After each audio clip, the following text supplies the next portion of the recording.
Всем привет и добро пожаловать на наш новый детальный разбор. Сегодня мы погружаемся в самое сердце государственных финансов Саудовской Аравии, платформу Etihad. Слушайте, это вообще не просто очередной сайт для госзакупок, как может показаться на первый взгляд. Это настоящая мегаэкосистема, буквально цифровая суверенная крепость, которая переваривает колоссальные бюджеты. И сегодня мы посмотрим, как именно эта махина работает изнутри, как она меняет правила игры для международных гигантов и почему малейшая опечатка там может стоить контракта на миллионы долларов. Начинаем? Давайте сразу к цифрам, чтобы понимать масштаб. 1,3 триллиона долларов. Звучит невероятно, правда? Именно столько вливается в проекты в рамках стратегии видения 2030. Саудовская Аравия сейчас — это абсолютный экономический локомотив региона, который на огромной скорости уходит от нефтяной зависимости. И вот здесь кроется самое главное. Etihad — это те самые единственные цифровые ворота к этому гигантскому капиталу. Если какая-либо компания хочет участвовать в исторической трансформации страны, путь лежит строго через эту систему, без вариантов. Раздел 1. Врата к триллионам долларов.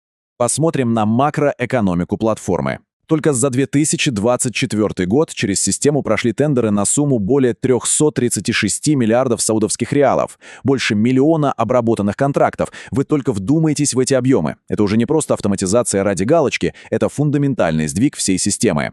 Правительство тратит на информационно-коммуникационные технологии колоссальные — 34 с лишним процента своего бюджета.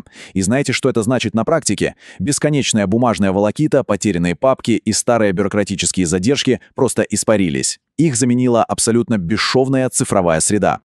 Переходим ко второму разделу — навигация по двухколейной системе. Несмотря на то, что Etihad — это гигант, система саудовских госзакупок на самом деле разделена на несколько путей. Это важно понимать. С одной стороны, у нас есть сам Etihad, обязательная база для всех стандартных гражданских закупок. Министерства, муниципалитеты, больницы — это все там. Но с другой стороны, существуют совершенно отдельные специализированные каналы. Взять, к примеру, мегапроекты Государственного инвестиционного фонда, тот же футуристичный НИОМ. У них свои собственные закрытые платформы. Или оборонный сектор. Стратегическими закупками занимается портал Джеми, и у них стоит жесткая суверенная цель — локализовать 50% военных расходов к 2030 году. Так что если кто-то попытается искать оборонные контракты на гражданском портале, это будет просто пустой тратой времени. Раздел 3. Преодоление барьеров соответствия. И здесь мы подходим к так называемым «стражам ворот», строгим правилам комплаенса. Самое критичное из них для иностранного бизнеса — это требование о создании региональной штаб-квартиры, сокращенно RHQ. По сути, это жесткая суверенная директива. Государственные органы просто не имеют права заключать контракты с иностранными транснациональными корпорациями, если у тех нет полноценной лицензированной штаб-квартиры внутри королевства. И это не просто номинальный офис. Требуется физическое присутствие как минимум 3 руководителей высшего звена. Причем эта структура должна носить строго стратегический, а не коммерческий характер. Хочешь кусок пирога от крупных госпроектов? Будь добр, перевези свое стратегическое руководство в страну. Впрочем, не все так категорично. Система оставляет окна возможностей. Чтобы не задушить конкуренцию и не отрезать себе доступ к уникальным технологиям, саудиты внедрили продуманную систему исключений. Например, небольшие рутинные контракты стоимостью до 1 миллиона саудовских реалов вообще не подпадают под это правило. Они освобождаются автоматически. Или вот еще интересный момент. Компания без региональной штаб-квартиры все равно может забрать тендер, если ее заявка оказалась единственной технически подходящей. Или если она предложила цену на целых 20% ниже, чем конкурент с локальной штаб-квартиры. Согласитесь, это очень изящный баланс между принудительной локализацией бизнеса и банальной экономической эффективностью. А вот сейчас будет эксклюзивная деталь, на которой часто спотыкаются даже опытные рыночные аналитики. Смотрите, в административной системе королевства есть целых 3 абсолютно разные инициативы под названием НАМАА. Звучит одинаково, а суть вообще разная. Первая — это программа поддержки поставщиков, встроенная прямо в платформу Etihad. Вторая НАМАА — это программа обучения выпускников от Министерства муниципалитетов. А третья — это вообще экологический эндаумент-фонд. Представляете, к какой катастрофе в документации может привести путаница в этих терминах? В этом деле абсолютная точность — это буквально вопрос выживания. Двигаемся дальше. Раздел 4. Регистрация и классификация поставщиков. Теперь давайте посмотрим на саму систему изнутри. Да, на платформе можно переключиться на английский язык, но обольщаться не стоит. Вся юридически значимая информация, все тендерные заявки, строгие финансовые графики — все это должно быть загружено исключительно на арабском языке, и это критически важно, потому что в случае любых, даже мельчайших разногласий, в судах Саудовской Аравии юридическую силу имеет только арабская версия. Платформа в реальном времени подтягивает данные из государственных реестров, так что малейшая лингвистическая неточность или случайная опечатка при вводе реквизитов коммерческой регистрации — и все, автоматическая блокировка профиля. Система ошибок не прощает. Из-за такой жесткой интеграции постоянно всплывают так называемые красные флаги, которые просто сносят заявки на корню. Достаточно забыть обновить налоговый сертификат «Закат» или сертификат социального страхования ГОСИ, и процесс моментально встает намертво. Еще одна частая ловушка — это банковские гарантии. Для участия в тендерах они должны быть выпущены только лицензированными внутренними саудовскими банками. Никакие крутые офшорные гарантии здесь не прокатят. И, конечно же, тайминг.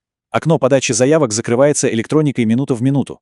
Сети части перегружены в последний момент, поэтому загружать пакет документов нужно как минимум за 24 часа.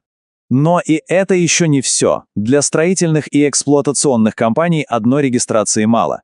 Им нужно пройти через сито классификации Министерства муниципалитетов, МОМРАХ. Это, знаете, как уровни доступа. Начинаешь с 5 класса, который дает право участвовать в торгах на скромные суммы до 7 миллионов реалов. А конечная цель — заветный 1 класс, где нет вообще никаких ограничений по стоимости контрактов. И этот статус не купить. Он присваивается только после дотошного аудита всей финансовой отчетности и проверки реальных инженерных компетенций компании. Переходим к 5 разделу «Экосистема разработчиков API». Вот мы и добрались до скрытой магии Etymad. Под капотом у этого портала находится невероятно мощный технологический слой. Это целая инфраструктура API, которая пронизывает высокоскоростными каналами данных всю национальную финансовую систему. Возьмем потрясающе простой и красивый пример. API для справок о зарплате. Допустим, госслужащему нужен кредит. Он просто открывает приложение своего банка и нажимает кнопку. Все. Приложение само мгновенно стучится в Etymad, проверяет данные о зарплате напрямую из государственного реестра и тут же рассчитывает кредитный лимит. Никаких бумажек с печатями, никаких походов в бухгалтерию, никаких недель ожидания. Абсолютно бесшовно.